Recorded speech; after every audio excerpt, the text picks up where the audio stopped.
We acknowledge and respect the first humans of the unceded land we call San Francisco, the Ramaytush Ohlone. We condemn the genocide of these and other tribes across the Western Hemisphere. We honor their legacy and history, and we support rematriation and sovereignty efforts.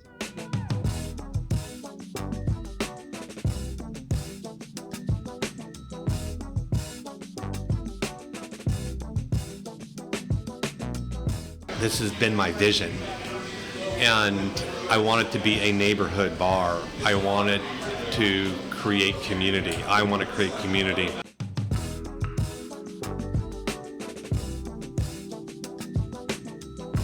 That was Minibar founder and co-owner John Ordonia.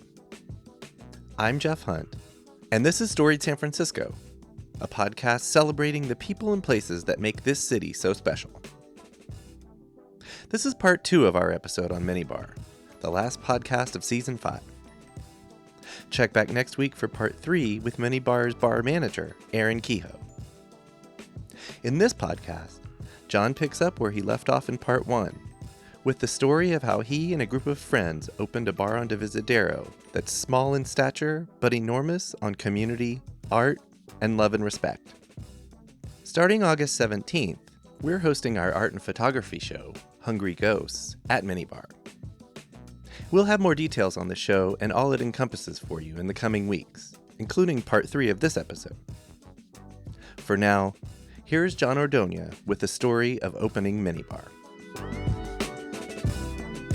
This podcast was hatched at a bar. Got it. Nice. Boozland. Nice, right? Boozland Right? down on the Tenderloin. Yeah. Yeah, right. And I remember when you and I first met, you had been coming here for a while. A little bit. And, as kind of I introduced you to new people, it was just kind of very, quick. And even though there were introductions being made, it had this organic feel to it. And everyone was just kind of hitting it off right away. Because for the most part, you guys are all from the neighborhood. Right. Right. And so, yeah, what my father told me when I was younger definitely held true. And yeah, when there was an opportunity to do it after I left the corporate world, I thought, let's move forward and do this. It was my ex-wife who had also kind of reminded me of the idea when she left the corporate world before me. Oh. And she had time to do some legwork to research places and kind of stand in line at City Hall and see what it was all about. And so it just all started coming together. And then so the idea was there. How did it end up being this, and who was involved? Yeah, there were several people involved. One of whom has been on the podcast. Molly. Okay, yeah. Am I right? You are. Okay. So it was originally my ex-wife and I. Her name is Summer Peterson, or I don't know. Her name at the time was Summer Peterson, but she scouted the neighborhood and Divisadero particularly. What year was this about? This was 2008. Yeah. Okay. It could have been actually the end of 2007. Okay. At the very end, and there were a couple of locations, and one was kind of where the Kava Lounge is. Oh, but the owners. There were some obstacles there that we didn't agree with, and we didn't like the terms, and this place was here, and I've always thought like small scale, like if we're going to do something, just right out of the box, small scale. And we had no experience in owning and operating and running a bar, so but we found this place and it looked like it would really work. And so talked to the landlord, worked out an agreement, and And then a couple of friends approached us. My best friend from childhood, I've known him since we were 8 years old, Neris Mercado, who is now and still a partner, approached and said, "Hey, you remember growing up as kids how we said we would always kind of do something business-wise together? Well, you're doing it now, and it sounds interesting, and you've talked about opening a bar for years, and is there an opportunity for us to work together, for me to get in and be part of it?" And Molly Bradshaw, who was our friend, who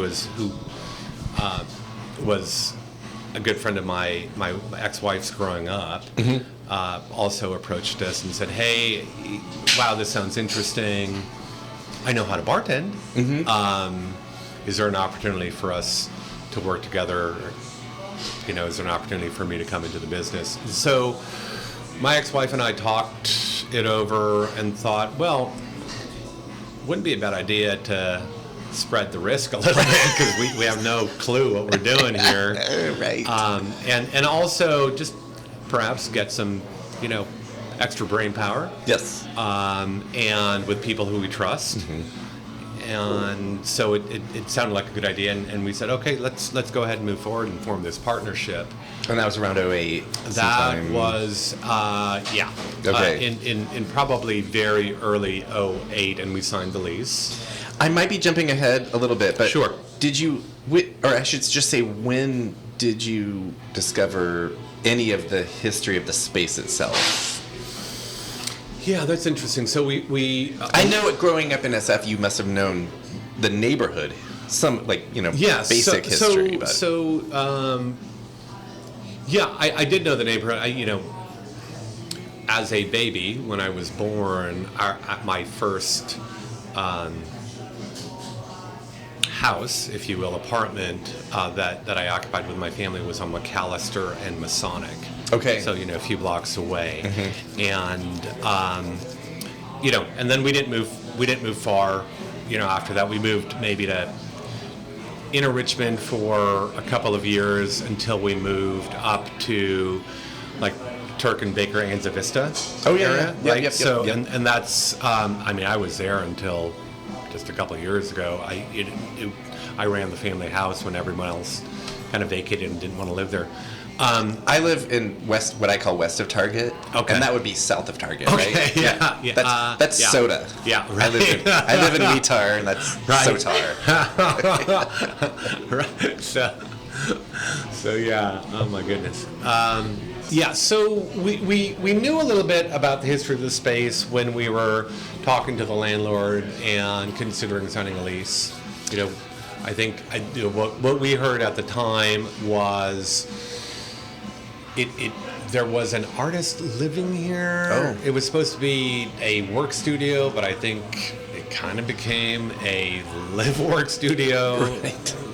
One of those situations, and at some point before that, it was like somewhat of a produce market, I think, and then since then, but over the years, I found out yes. A patron's father used to run a video store out of black this space. video store. Yeah. Yes.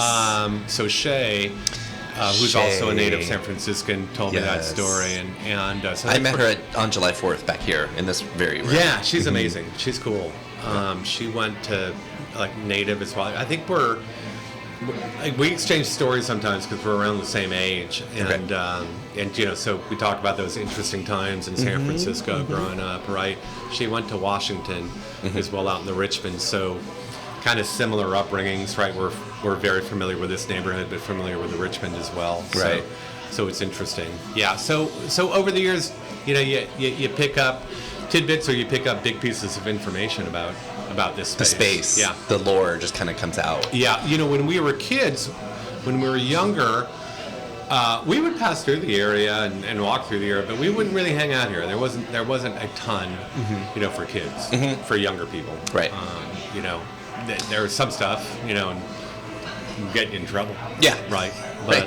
But yeah. So where, or I guess from whom, did the idea come to make it not only a bar, but a space for art?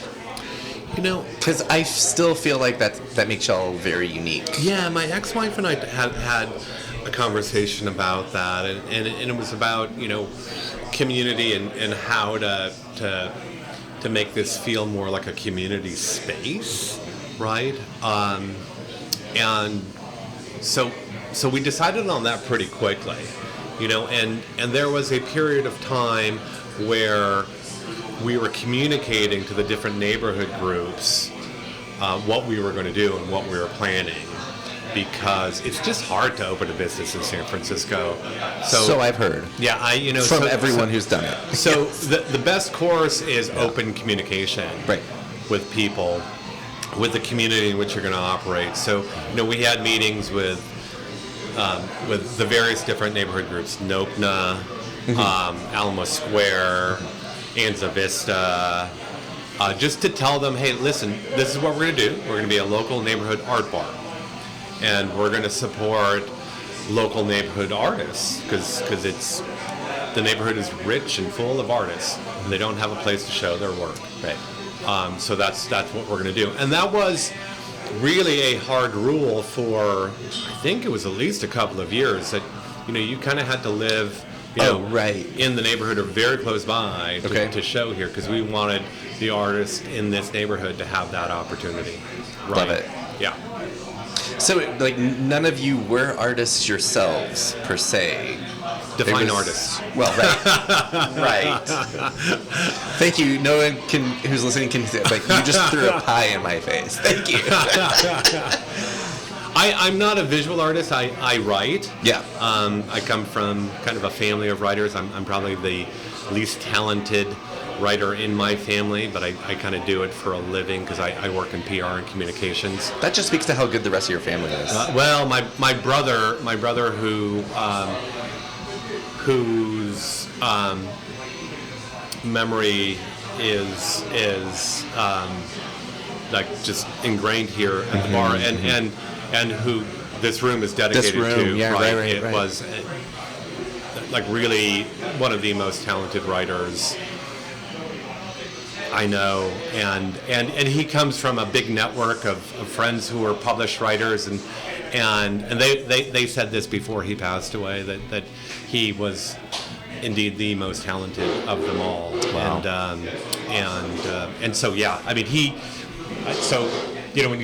I ask you define artists, we're not visual artists, but I do come from a family of writers who I believe are artists, right? Yeah. So it's been almost, we've talked about this, 15 years. It'll be 15 years this August. Yeah. So you just had this idea, you found a space, you're like, here we go. Found the space and, thought, yeah, let's do it. And ran into, everything was going smoothly, ran into some issues, some big issues where we thought we were not going to be able to open and we were going to lose our shirts. Thanks to my brother, again. I called on him to see if he could help in any way. We were being held up by a neighbor who was protesting our opening. Okay. And who really demanded $10,000 from us to drop his protest. Isn't that extortion? Yeah. I'm bad with definitions, but that's how we defined it, and that's how the DA defined it at the time. But the DA also said that there were murders and violent crimes to prosecute, and didn't really have time for this local business issue. Right. So we had to find another route. So our license got put on hold. We had to go to a scheduled hearing that was 6 months down the line. And is this after you signed a lease? After we signed the lease. So you're bleeding. And after we started the build out of the bar. Right. And so we had to stop the build out and figure out a solution. But we were on hold for months and trying to figure out, can we use the space for something else?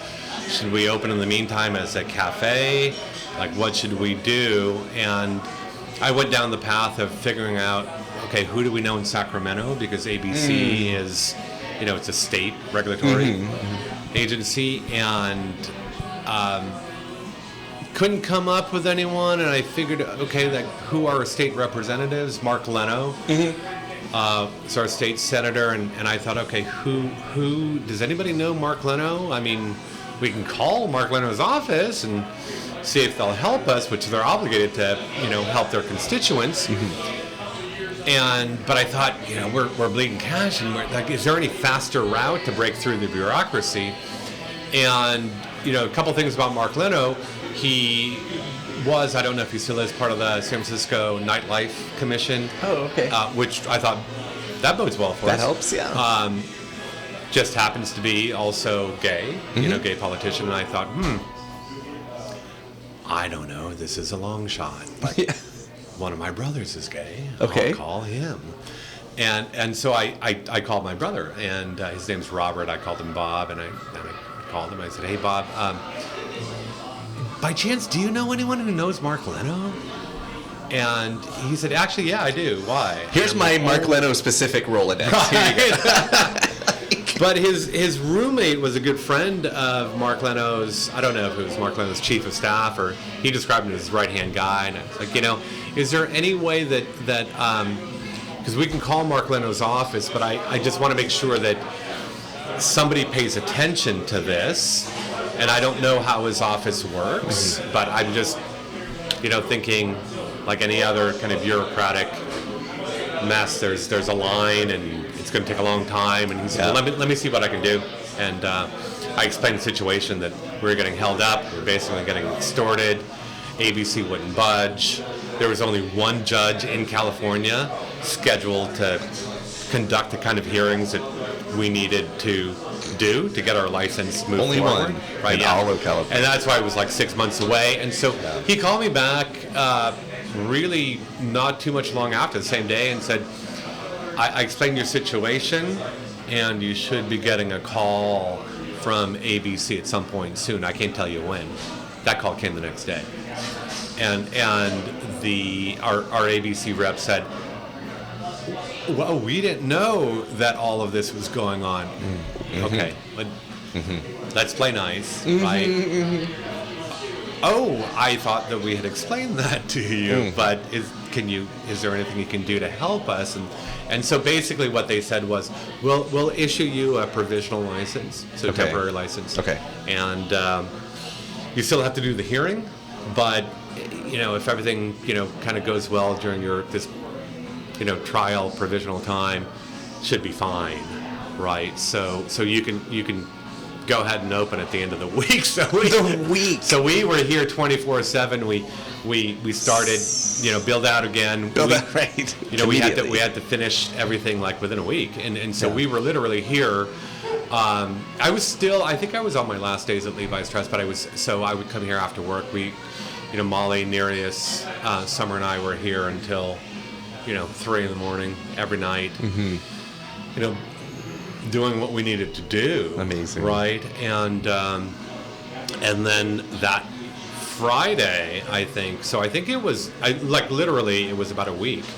And I think we opened, on a Friday. We didn't even do a grand opening. We just opened the doors. Just open, yeah.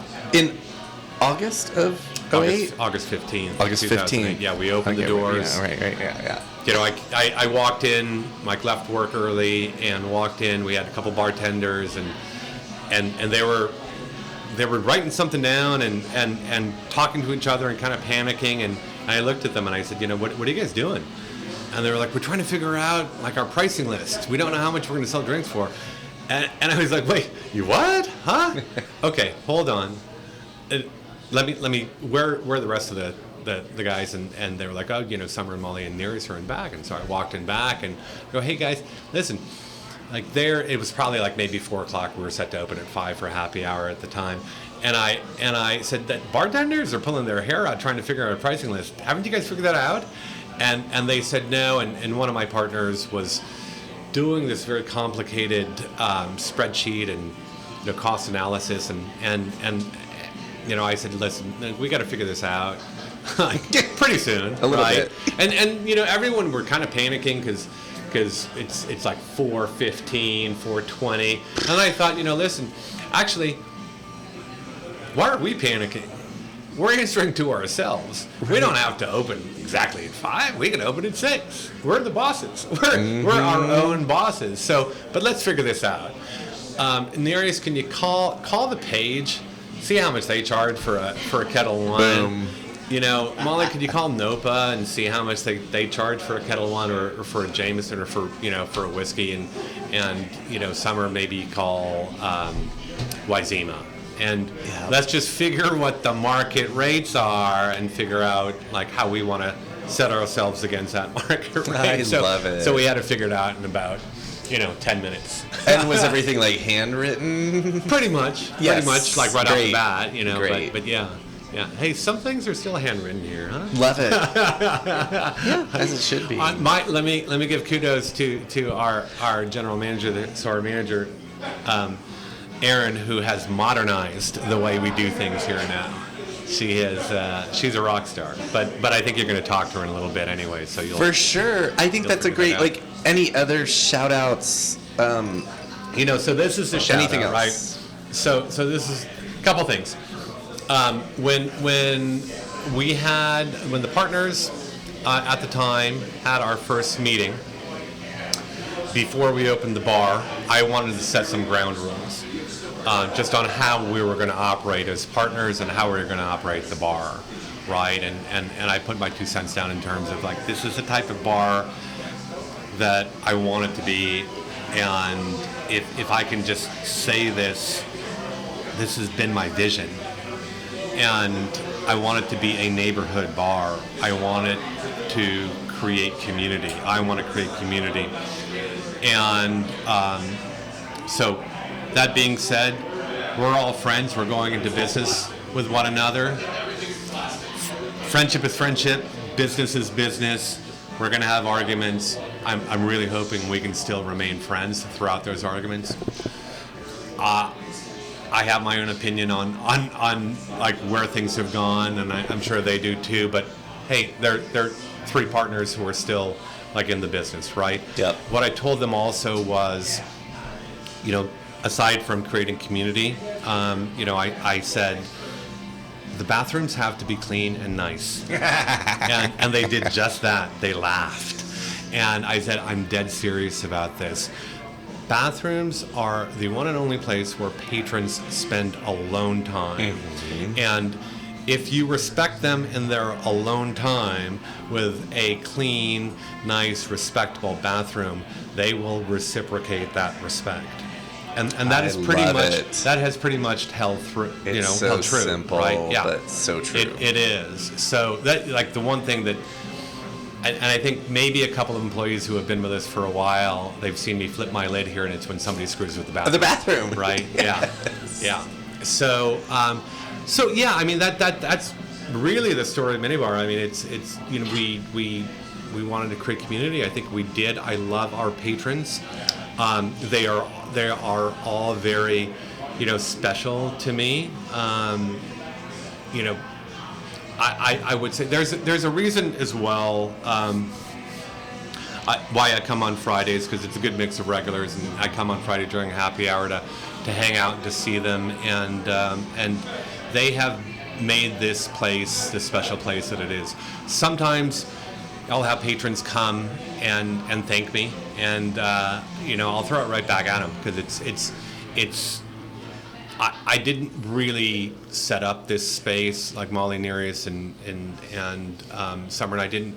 We set up the framework, I guess, but everyone else filled it with the personality and the warmth and all of what makes Minibar, right?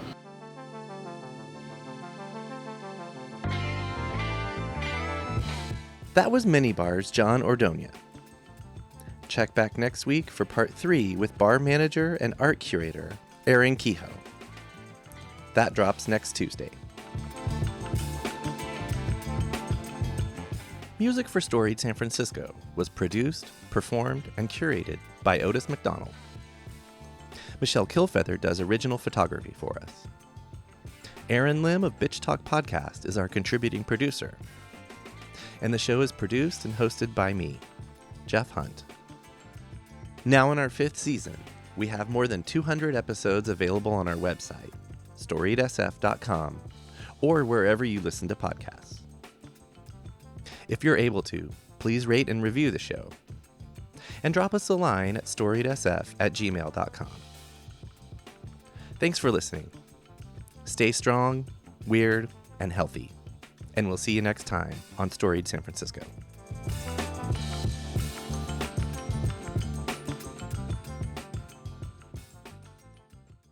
This podcast is a proud member of the BFF.FM podcast network. Learn more at podcasts.bff.fm. BFF.FM, best frequencies forever.